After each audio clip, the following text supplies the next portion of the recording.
إن أحسنتم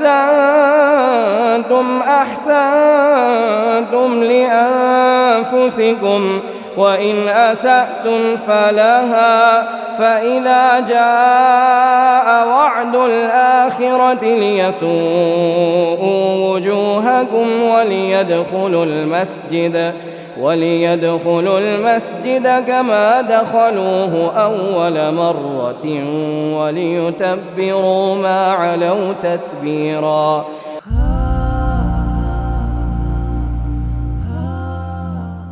الحمد لله رب العالمين الرحمن الرحيم مالك يوم الدين إياك نعبد وإياك نستعين اهدنا الصراط المستقيم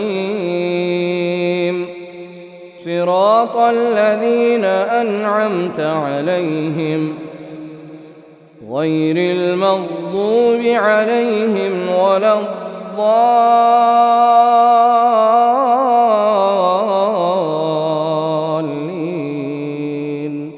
آمين.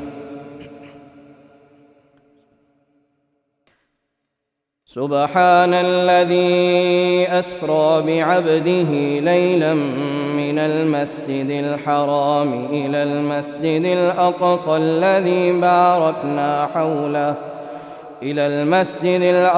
الذي باركنا حوله لنريه من آياتنا إنه هو السميع البصير. وآتينا موسى الكتاب وجعلناه هدى لبني إسرائيل ألا تتخذوا من دوني وكيلا ذرية من حملنا مع نوح إنه كان عبدا شكورا.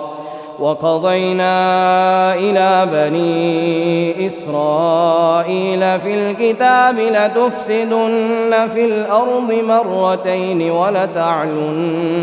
ولتعلن علوا كبيرا. فإذا جاء وعد أولاهما بعثنا عليكم عبادا لنا أولي بأس شديد فجاسوا خلال الديار وكان وعدا مفعولا. ثم رددنا لكم الكرة عليهم وأمددناكم بأموال وبنين وجعلناكم أكثر نفيرا. إن أحسنتم أحسنتم لأنفسكم وإن أسأتم فلها فإذا جاء وعد الآخرة ليسوءوا وجوهكم وليدخلوا المسجد كما دخلوه أول مرة وليتبروا ما علوا تتبيرا. عسى ربكم أن يرحمكم وإن عدتم عدنا وجعلنا جهنم للكافرين حصيرا.